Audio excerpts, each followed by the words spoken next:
علماء ہو کبھی درپیش جو کوئی مسئلہ پوچھ لے حاضر ہوں ہم ان کی بارگاہ. الحمدللہ رب العالمین والصلاة والسلام علی خاتم النبیین اما بعد فاعوذ باللہ من الشیطان الرجیم بسم اللہ الرحمن الرحیم الصلاة والسلام علیک یا رسول اللہ وعلی آلک واصحابک یا حبیب اللہ الصلاة والسلام علیک یا نبی اللہ وعلی آلک واصحابک یا نور اللہ. مدنی چینل کے ناظرین، پروگرام دارالافتاء اہل سنت میں آپ کو خوش آمدید کہتے ہیں. اللہ رب العالمین ہم سب کو دین اسلام کے احکامات سیکھ کر سمجھ کر ان پر عمل پیرا ہونے کی توفیق عطا فرمائے. ہمارے پیارے رسول صلی اللہ تعالی علیہ وآلہ وسلم کا فرمان عظمت عالی شان ہے، ان اول الناس بی یوم القیامہ اکثرہم علیہ صلاۃ. قیامت کے دن میرے سب سے زیادہ قریب ترین وہ ہوگا جو مجھ پر کثرت سے درود پڑھتا ہوگا. صلو علی الحبیب صلی اللہ تعالی علی محمد صلی اللہ علیہ وآلہ وسلم. ناظرین کرام، اس پروگرام میں بطور خاص آپ کے سوالات ہم شامل کرتے ہیں. نمبر آپ اسکرین پر ملاحظہ فرما رہے ہیں. اول تاخیر ہمارے ساتھ شامل رہیں تو انشاءاللہ بہت سے دینی شرعی مسائل سیکھنے کو ملیں گے. آج کے پروگرام میں بطور خاص تشریف فرما ہیں شیخ الحدیث مفتی محمد حسان رضا عطاری صاحب. آپ کو خوش آمدید کہتے ہیں. جزاک اللہ. کیسے ہیں مزاج گرامی؟ الحمدللہ رب العالمین علی کل حال. ماشاءاللہ. بڑھتے ہیں، ہمارے پاس کچھ ویڈیو سوالات ہیں تو ہم دیکھتے ہیں ہمارے ناظرین کیا پوچھنا چاہتے ہیں. میرا مفتی صاحب سے سوال یہ ہے کہ جو دکاندار حضرات ہیں وہ ڈپوزٹ کے اندر زیادہ ڈیمانڈ کرتے ہیں، جیسے 2 لاکھ روپے ڈپوزٹ ہے ایک دکان کا اور وہ 10 لاکھ روپے ڈپوزٹ کی ڈیمانڈ کرتا ہے، کیا یہ اس کا جائز مطالبہ ہے؟ یہ ڈیمانڈ کی جا سکتی ہے؟ ٹھیک، یہ ڈیمانڈ کی بات انہوں نے صرف اتنی کی ہے. کچھ تو پھر ڈیمانڈ کے ساتھ آفر کرتے ہیں کہ ہم ڈیمانڈ زیادہ کر رہے ہیں تو ہم آپ کو کرائے کے اندر بھی آپ کو ڈسکاؤنٹ دیں گے. دونوں صورتوں میں کیا کہتے ہیں؟ بسم اللہ الرحمن الرحیم. اگر تو صرف دکاندار جو ہے وہ دکاندار ہے یا مالک مکان ہے وہ صرف زیادہ ڈپوزٹ مانگ رہا ہے تو اتنے میں تو حرج نہیں ہے. ٹھیک، کیونکہ یہ ایک شیورٹی ہوتی ہے، ضمانت ہوتی ہے، ایڈوانس کے طور پہ لی جاتی ہے کہ دکان میں یا مکان میں اگر کوئی خرابی ہو گئی تو یا وہ کرایہ نہیں دیتا کچھ عرصے تک یا کچھ ایسی توڑ پھوڑ کر دیتا ہے تو جس کا سد باب ہو سکے تو اپنی مکان یا دکان کی سیکورٹی کے لیے یہ لوگ ایڈوانس میں رقم لیتے ہیں. تو وہ زیادہ کا مطالبہ ان معنوں میں کرنے میں تو کوئی حرج نہیں ہے. البتہ ہوتا اصل یہی ہے کہ زیادہ جو ایڈوانس لیا جاتا ہے اس میں بنیادی چیز یہی ہوتی ہے کہ یہ طے شدہ بات ہوتی ہے کہ وہ کرایہ کم کر دیں گے. صحیح. تو یہ جو کرایہ کم کرنا ہے یہ جو ہمارا عرف ہے تو اس عرف کے اعتبار سے یہ کرایہ کم کرنا یہ جائز نہیں ہے کہ ایڈوانس کی جو رقم ہے یہ جس نے لی ہے، جس دکاندار نے یا مالک کے مکان نے، تو یہ اس کے لیے قرض کی حیثیت رکھتی ہے. وہ قرض لے رہا ہے سامنے والے سے اور اب اس کے اوپر وہ نفع سامنے والے کو دے رہا ہے تو یہ سود کے زمرے کے اندر آتا ہے، اس کا عرف نہیں ہے، لہذا یہ ہمارے عرف کے اندر جائز نہیں ہے. تو اگر صرف زیادہ ایڈوانس لے لیتے ہیں اور اس پہ کسی طرح کا نفع، کسی طرح کی یہ شرط نہیں ہوتی کہ کرائے کے اندر کوئی کمی کر دیں گے تو ٹھیک ہے، تو جائز ہو جائے گا. لیکن اگر یہ شرط رکھی جاتی ہے کہ آپ کرایہ ہم سے کم لیں گے یا ہم آپ سے کرایہ کم لیں گے تو یہ صورت جائز نہیں ہوتی. ٹھیک جی. مزید سوال. میرا مفتی صاحب آپ سے یہ سوال ہے کہ نماز میں فرض قرات کی مقدار کتنی ہے؟ صحیح. مزید. میرا مفتی صاحب سے یہ سوال، گندے پانی کی مچھلی کھا سکتے ہیں؟ برائے کرم جواب اشارہ فرما. جی کیا فرماتے ہیں؟ نماز میں جو فرض قرات ہے یہ کم از کم ایک آیت جو 2 کلمے اور 6 الفاظ پر مشتمل ہو یہ پڑھنا فرض ہے، ضروری ہے. اس کے بغیر تو نماز سرے سے ادا ہی نہیں ہوگی، اس کا فرض ہی ادا نہیں ہوگا. چونکہ نماز کے فرائض میں سے ایک فرض جو ہے وہ قرات ہے، تو قرات کی جو فرض مقدار ہے وہ اتنی ہے کہ ایک آیت ہو جو 2 کلمے اور 6 الفاظ کے اوپر مشتمل، 6 حروف ہو، یعنی 6 حروف اس کے اندر ہو، 6 حروف پر وہ مشتمل ہو. لیکن یہ صرف فرض کے اعتبار سے، تو اس کا مطلب یہ نہیں کہ آپ 2 کلمے پڑھ کے رکوع میں چلے جائیں، صحیح، بلکہ یہاں پہ واجب مقدار موجود ہے، اور وہ ہے کہ فرض کی پہلی 2 رکعتیں اور واجب وتر ہو یا عیدین ہو یا اسی طرح سنت موقدہ ہو، سنت غیر موقدہ ہو، نوافل ہو، ان کی تمام رکعتیں، ٹھیک، ان تمام رکعتوں کے اندر سورۃ الفاتحہ جو امام ہوگا یا تنہا نماز پڑھ رہا ہوگا اس کے لیے مکمل پڑھنا یہ ضروری ہے، واجب ہے، ایک ایک حرف اس کا واجب ہے کہ اس نے پورا پڑھنا ہے۔ اور اس کے علاوہ ایک اور اس کے اندر واجب یہ ہے کہ فرض کی پہلی 2 رکعتیں اور باقی جو میں نے عرض کیا کہ اس کے علاوہ جتنی بھی سنتیں ہوں، واجب ہوں، نوافل ہوں، ان کی تمام رکعتوں کے اندر سورۃ الفاتحہ کے ساتھ کوئی ایک سورت یا 3 چھوٹی آیتیں یا ایک بڑی آیت جو 3 چھوٹی آیتوں کے برابر ہوں، اس کو پڑھنا بھی واجب ہے، ضروری ہے۔ اگر اس میں کمی کریں گے، جان بوجھ کے کریں گے تو دوبارہ نماز پڑھنا ہوگی، اور اگر غلطی سے ایسا ہو گیا تو پھر اس صورت میں سجدہ سہو یہ ہوتا ہے۔ پھر اس کی الگ الگ صورتیں بنتی ہیں کہ کہاں اس کو پورا کرنا بھی لازم ہو جاتا ہے، لیکن یہ واجب مقدار ہے، اس کو پورا کرنا یہ ضروری ہے۔ تو فرض کی مقدار انہوں نے پوچھی، وہ ہم نے بیان کر دی، لیکن فرض کی مقدار یہ ایسی صورت ہو جائے کہ جہاں وقت اتنا رہ گیا کہ فرض ہی ادا کر دے۔ فجر میں کسی کی آنکھ ایسے وقت میں کھلی کہ اس نے وضو کیا، اب آیا تو نماز کا وقت ختم ہونے والا ہے، صرف یہ فرائض ادا کر سکتا ہے، تو یہاں شریعت مطالعہ فرماتی ہے کہ وہ فرض ادا کرے۔ مثلا الحمدللہ رب العالمین اس نے کہا اور رکوع میں چلا گیا، وہاں وہ سبحان ربی العظیم 1 مرتبہ پڑھتا ہے، یہ اس نے اتنی مقدار وہ رکوع میں ٹھہر گیا کہ جس کا ٹھہرنا فرض ہے، تو یوں اگر وہ فرائض ادا کر کے نماز کو پورا کر لیتے تو نماز اس کی ہو جائے گی، لیکن اس کو دہرانا بہرحال اس کے لیے لازم ہوگا کہ اس کو دوبارہ پڑھنا ہوگا کہ واجبات اس پہ چھوٹے ہوئے ہیں۔ تو یہ صرف ایک علم کے طور پر آپ کو بات بتائی گئی ہے، نہ یہ کہ اس پر عمل کرنا ہو۔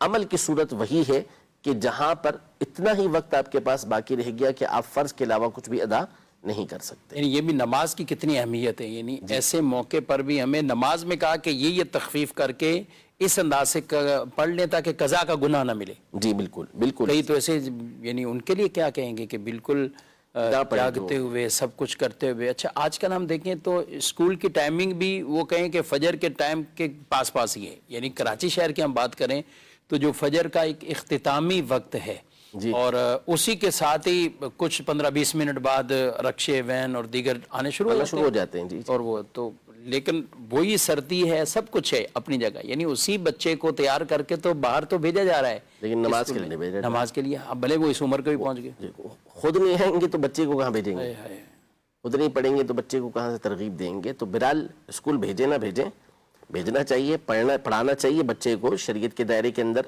جو کچھ بھی ہے اس کے حصول سے شریعت مطہرہ منع نہیں کرتی، لیکن بہرحال نماز پہلے ہے، جو اللہ کا فرض ہے وہ پہلے ہے، تو فرض ادا کریں اور اس کے بعد بھلے آپ اسکول کی طرف خود بھی روانہ ہو، بچوں کو بھی روانہ۔ اچھا کچھ گھرانے تو نمازی ہیں، نماز کے ہے اور ان میں، لیکن ایسے موقع پر بعض اوقات ہوتا ہے کہ نہیں بچہ یہ 11 سال کا ہے، ابھی 12 سال کا ہے، ابھی تو بچہ اتنا اس طور پر نہیں ہوا ہے، تو اس کو ہم جو ہے وہ ٹھیک ہے اس طرح کر لیتے ہیں، یعنی اس کی عمر 11-12 سال، تو بچے کی اگر چلیں 10 سال عمر ہے، اب وہ بچے کو تھوڑی دیر پہلے ہم نہ اٹھائیں، یعنی وہ گھرانے کے جو ہے ہی نماز پڑھتے ہیں، یعنی ان میں ذہن بھی ہے، تو ان کے لیے آپ کیا کہیں گے؟ اصل یہ نا کہ دیکھیں حدیث پاک میں بالغ ہونے سے پہلے 2 عمریں بیان کی گئیں بچے کی کہ اس میں آپ بچے کو ترغیب دیں، اور بڑے تاکید کے ساتھ حکم دیا گیا کہ 7 سال کی عمر میں ان کو نماز پڑھنے کا حکم دیا جائے، 10 سال میں سختی کرنے کا بھی حکم دیا کہ اس میں نماز پڑھائی جائے۔ تو اس کی وجہ یہی ہے کہ بالغ ہونے سے پہلے بچہ نماز کا عادی ہو چکا ہو، صحیح طریقے سے نماز پڑھنا سیکھ چکا ہو، لہذا جیسے ہی بالغ ہوا اس کے پر نماز فرض ہوئی تو ایک تو نماز پڑھنے کا عادی ہو اور اس کو صحیح طریقے سے نماز پڑھنا آتی ہو۔ صحیح۔ سوال ہے کہ اسلامی بہنیں بھی جنت کی دعا مانگتی ہیں، تو جنت میں آقا صلی اللہ علیہ وسلم کا پڑوس، دیدار، یہ سب چیزیں، تو جیسے مردوں کے لیے تو خواتین بھی ایسی دعائیں مانگ دیں گے؟ بالکل مانگ سکتی ہیں، اس میں کیا ہے، بلکہ مانگنا چاہیے۔ یعنی جنت میں جو انعامات ہیں، اصل میں انعامات کئی مرتبہ ہم بیان کر چکے ہیں کہ جو ہمیں نعمتیں بتائی گئی ہیں قرآن و سنت کے اندر، وہ بتائی گئی ہیں کہ دنیا کے اندر ہم جن نعمتوں کو جانتے ہیں، باقی فَلَا تَعْلَمُ نَفْسٌ مَا أُخْفِيَ لَهُم مِّن قُرَّةِ أَعْيُن، کوئی جان نہیں جانتی کہ اللہ نے اس کی آنکھوں کی ٹھنڈک اس میں چھپا کے کیا رکھی ہے جنت کے اندر۔ اور پھر اس کے علاوہ حدیث پاک میں فرمایا کہ جنت میں ایسی نعمتیں ہیں کہ نہ کسی کان نے سنا، نہ کسی آنکھ نے دیکھا، نہ کسی دل میں اس کا خیال گزرا۔ تو وہ نعمتیں ہمیں جو بتائی گئی ہیں وہ یہ۔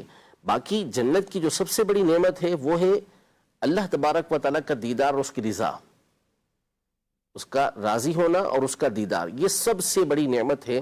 اور پھر اس کے بعد اہل ذوق اور اہل شوق کے لیے جو سب سے بڑی نعمت ہوگی وہ نبی کریم صلی اللہ تعالیٰ علیہ وآلہ وسلم کا دیدار ہوگا۔ تو لہذا یہ نعمت عورتوں کو بھی حاصل ہوگی، اللہ پاک ان کو بھی عطا فرمائے گا، تو بالکل وہی تمنا کر سکتی ہیں، دعا کر سکتی ہیں کہ نبی کریم صلی اللہ تعالیٰ علیہ وآلہ وسلم کے قرب میں جگہ ملے، ان کے پڑوس میں جگہ ملے، تو ان کی زیارت ہوتی رہے، ان کو دیکھتے رہیں۔ جنت کی اعلیٰ ترین نعمتوں میں سے سب سے بڑی نعمت اللہ کے دیدار کے بعد حضور پاک صلی اللہ علیہ وسلم کا دیدار ہوگا۔ صحیح۔ ایک سوال اور لیتے ہیں کہ 1.5 تولہ اگر سونا ہے تو کیا زکوٰۃ لازم ہوگی؟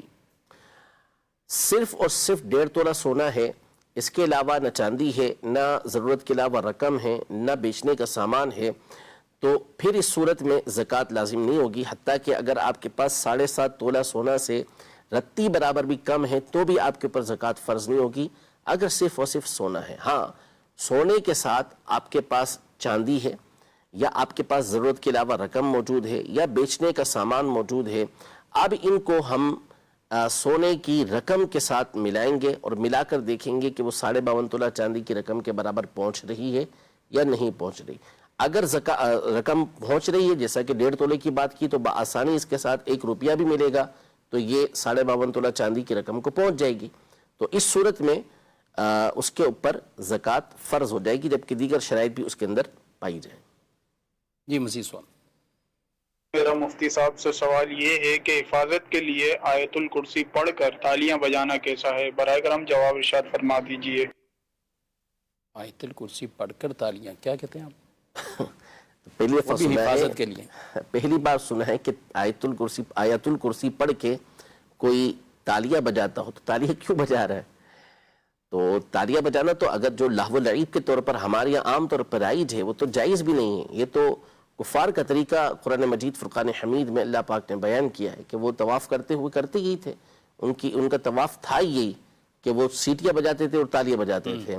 تو اب اول تو تالی بجانے کی اجازت ہی نہیں ہے جو صورتحال یہ بتا رہے ہیں اس کے مطابق، باقی ابھی کیوں بجاتے ہیں اور اس سے کیا حفاظت کا تعلق ہے، کیا اس کے اندر لوجک ہے، یہ تو آپ ہی بتائیں گے۔ پہلی مرتبہ سنا ہے کہ ایسا بھی کرتے ہیں۔ جی، باقی اجازت نہیں ہے۔ آیت الکرسی پڑھنی چاہیے۔ ہاں، آیت الکرسی تو حدیثوں کے اندر موجود ہے، حفاظت کے لیے کر سے بھی بالکل ساری رات اس کی بخاری شریف کی مشہور حدیث پاک ہے، سیدنا ابو ہریرہ رضی اللہ عنہ سے مروی روایت ہے، تو اس میں ساری رات شیطان سے حفاظت ہوتی ہے۔ ایک سوال تھا پہلے ہم نے آن ایئر کیا ہے کہ مچھلی اگر گندے پانی کی ہو تو کیا حکم ہے؟ کھا سکتے ہیں اسے، منع نہیں ہے اس کو کھانا۔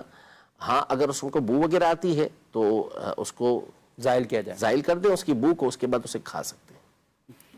ٹھیک ہے جی، مزید سوال۔ نماز میں جب ہم اتحیات میں بیٹھتے ہیں، جب ہم کہتے ہیں اشہد ان لا الہ الا اللہ و اشہد ان محمد عبدہ و رسولہ، جب ہم اشہد اللہ الہ پر کہتے ہیں تو انگلی جو ہے ہم آگے کھڑا کرتے ہیں، اور وہ جو کھڑا کرتے ہیں کوئی ایسے شخص ہوتے ہیں کہ جو اس انگلی کو چھوڑ دیتے ہیں، اور کون ایسے ہوتے ہیں کہ ادھر ہی انگلی بند کر دیتے ہیں۔ یہ آپ رہنمائی فرمائیے کہ ہم کیسا کریں، انگلی کو چھوڑ دیں یا پھر وہ بند کریں؟ جی، اس حوالے سے جو طریقہ کار ہے، انگلی سے اشارہ کرنا تو سنت مبارک ہے، صحیح کہ احادیث صحیحہ اس پر موجود ہیں، تو اس لیے علماء نے، ہمارے جو محققین علماء ہیں، فقہاء کرام ہیں، انہوں نے مستقلاً رسالے اس موضوع پہ لکھے ہیں، پورے رسالے اس پر لکھے ہیں، انگلی سے اشارہ جو کیا جاتا ہے۔ تو صحیح قول کے مطابق انگلی سے اشارہ کرنا تو سنت ہے، لیکن صرف اشارہ کیا جائے گا، اور اس کا طریقہ یہ ہوگا کہ جب آپ اشہد اللہ پر پہنچیں گے تو یہ دونوں انگوٹھے اور بیچ کی جو انگلی ہے اس کا آپ دائرہ بنا لیں گے، اور دونوں انگلیوں کو پیچھے آپ اپنے جو ہتھیلی کا اندرونی حصہ ہے اس سے ملا لیں گے اور اس کے ذریعے سے آپ اشارہ کریں گے. تو یہ اشارہ ہو گیا. اور پھر جب اللہ پہ پہنچیں گے تو آپ نے یہ ساری انگلیاں سیدھی کر لینی ہے. یہ صحیح طریقہ کار جو فقہ احناف کی کتب کے اندر مذکور ہے وہ اس طرح سے ہے. اور حدیثوں میں بھی جو اشارے کا تذکرہ ہے اس اشارے سے مراد یہی ہے کہ یوں انگلی کے ذریعے سے اشارہ کیا جائے اور پھر اس کے بعد اسے رکھ دیا جائے. صحیح. مزید سوال.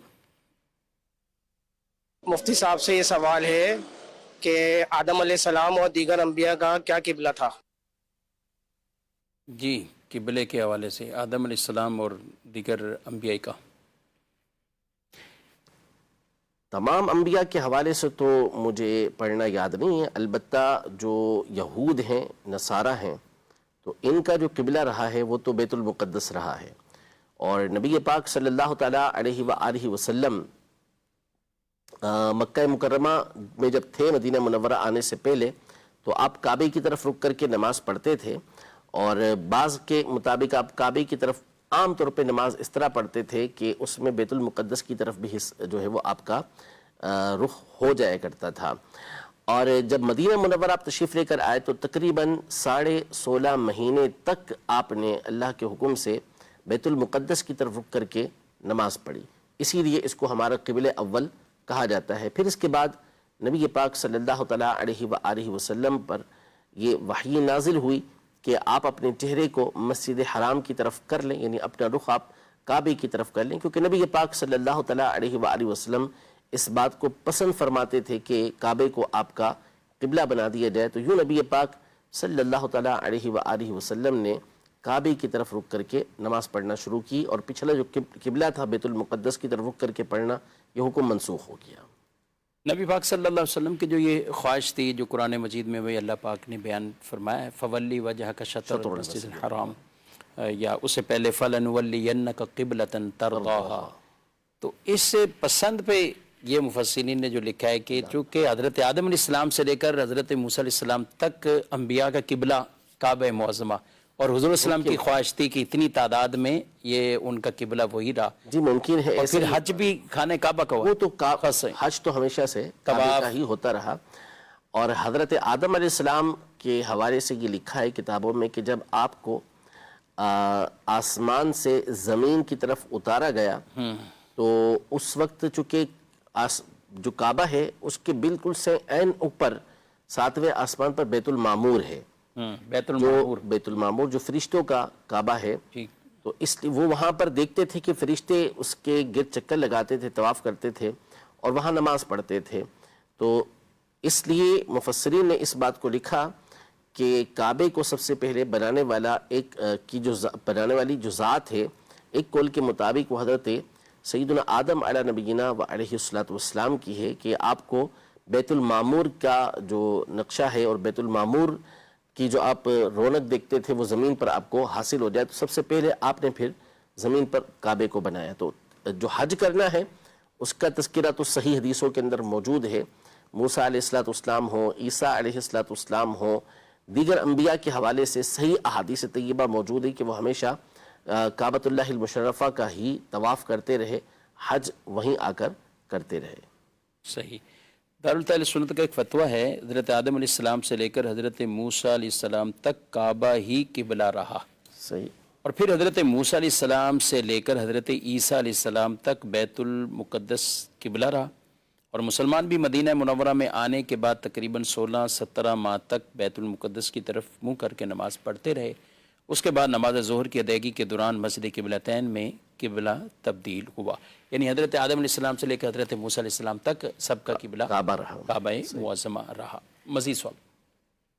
میرا مفتی صاحب سے یہ سوال ہے کہ شبان المعظم کا چاند جب نظر آتا ہے, جو پہلی والی جمعرات ہوتی ہے, اس پہلے والی جمعرات کو نا ہمارے گاؤں میں لوگ اس لیے اصالہ ثواب کا اہتمام کرتے ہیں کہ جو پہلے والے فوت ہو چکے ہیں, جو اب فوت ہوئے ان کے ساتھ ہم ان کی روحیں ملا رہے ہیں.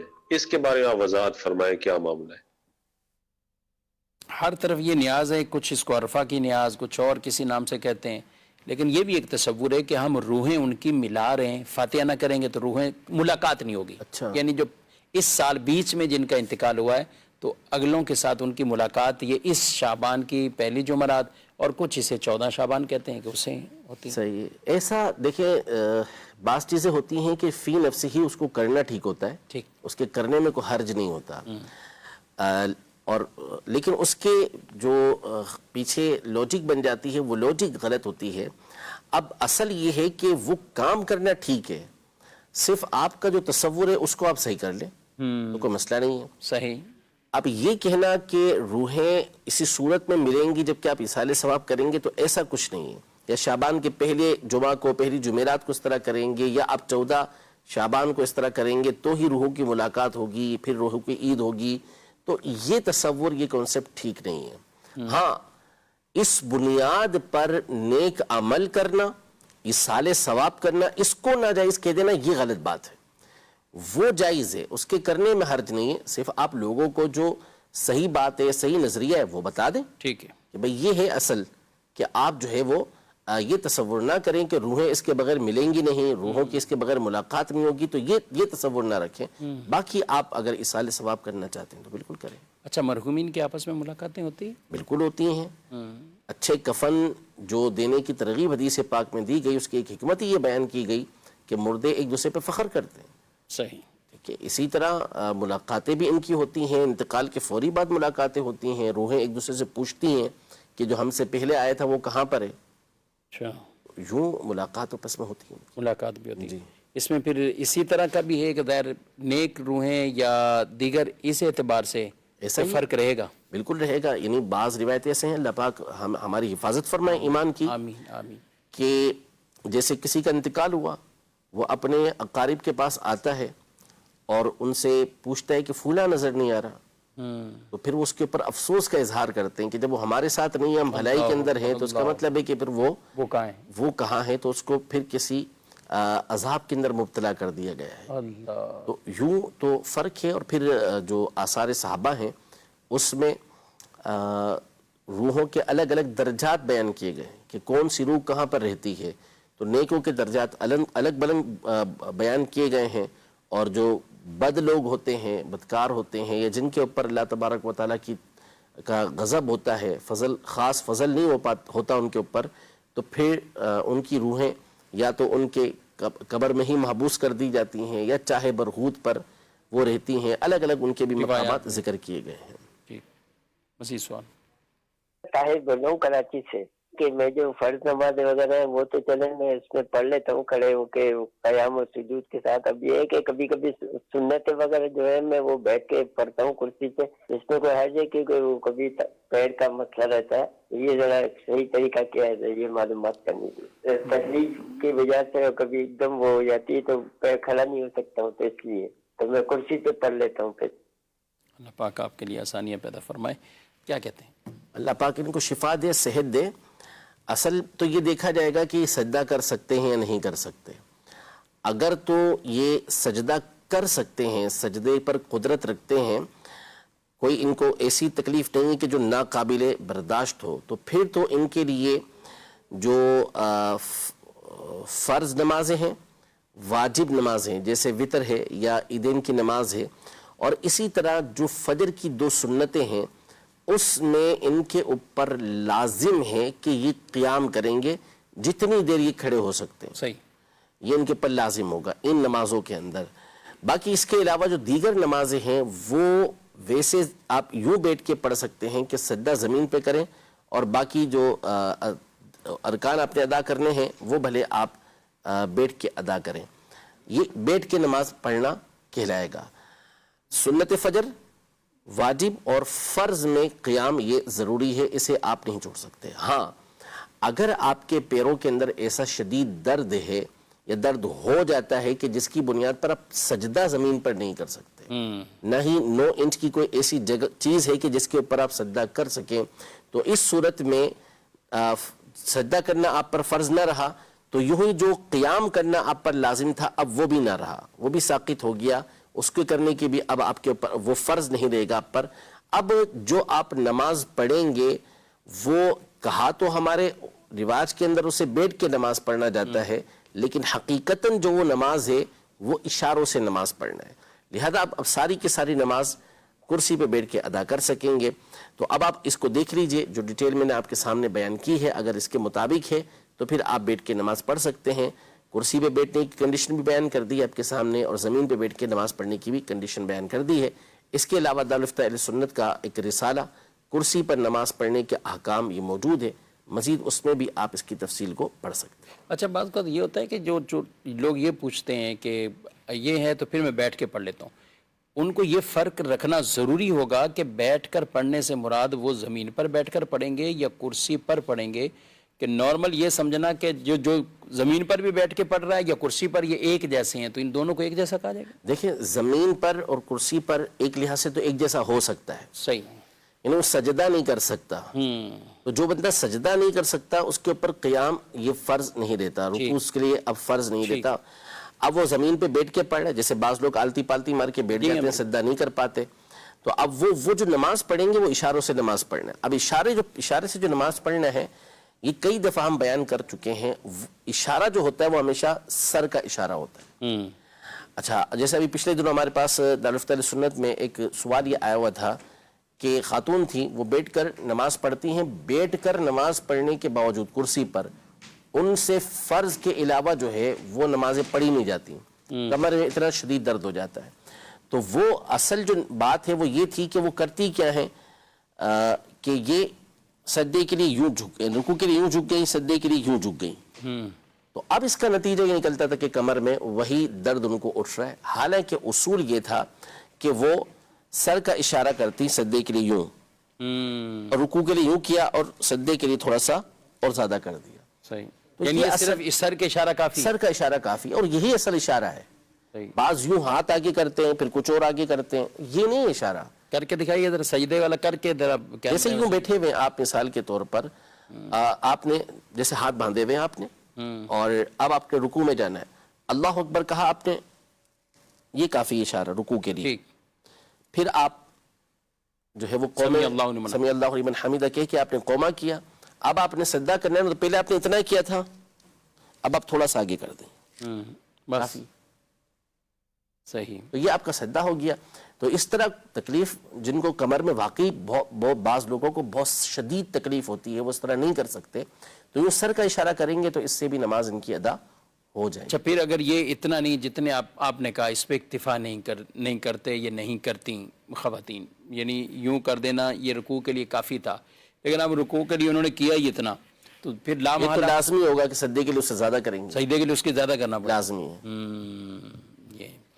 برحال ناظرین کرام, اس یہ بھی شرعی مسائل ہمیں سیکھنے چاہیے. ضرور دارالفتہ اہل سنت سے اپنا رابطہ رکھیے, اور دارالفتہ اہل سنت میں آپ باقاعدہ اس نمبر پر آپ رابطہ کر سکتے ہیں, اور دن میں 10 بجے سے لے کر 4 بجے تک یہ نمبر آن ہوتا ہے. خواتین بھی اپنے مسائل کے لیے یہاں بھی رابطہ کر سکتی ہیں. خواتین کے لیے ایک الگ سے واٹس ایپ سروس کا نمبر ہے, جس پر باقاعدہ خواتین سوال جو بھیجتی ہیں تو وہ آگے دارالفتہ اہل سنت کے تحت ہی اسلامی بہنیں ہی جو عالمہ کورس اور اس کے ساتھ ساتھ تخصص فی الفقہ کر چکی ہیں, تو وہ ان کے جوابات ان کے ذریعے سے دیے جاتے ہیں. یہ سروس بھی جو اسلامی بہنوں کے لیے بطور خاص ہے, اس سروس کو بھی یہ نمبر بھی اپنے پاس سیو رکھیے, اور بہنیں اس نمبر پر واٹس ایپ کر سکتی ہیں. اچھا, یہ نمبر کال کے لیے نہیں ہے, یہ فقط واٹس ایپ پہ آپ سوال بھیجنا ہے, اور انشاءاللہ 3 دنوں میں 4 دنوں میں وہ جواب آپ تک پہنچے گا. لیکن جو ضروری مسائل, ارجنٹ مسائل ہوں, تو وہ پھر دارالفتہ اہل سنت میں یا تو ڈائریکٹ آ جائیں, اور یہی سب سے مفید ہوگا کہ آپ ڈائریکٹ آ کر رابطہ کر لیں. اور دارالفتہ اہل سنت کی الحمدللہ مختلف شاخیں شہر کراچی میں موجود ہیں, اور کل ہی شہر کراچی میں ایک اور دارالفتہ اہل سنت کی نئی برانچ, نئی شاخ, نئے دارالفتہ اہل سنت کا باقاعدہ آغاز ہو چکا ہے. مفتی صاحب کل آپ بھی تشریف فرماتے ہیں, کچھ آپ بتائیں, آپ کی زبانی ناظرین خوشخبری. یہ ویسے تو امیر اہل سنت نے مدنی مذاکرے میں بھی اعلان فرمایا تھا, کل آپ کی کیا فیلنگ ہے؟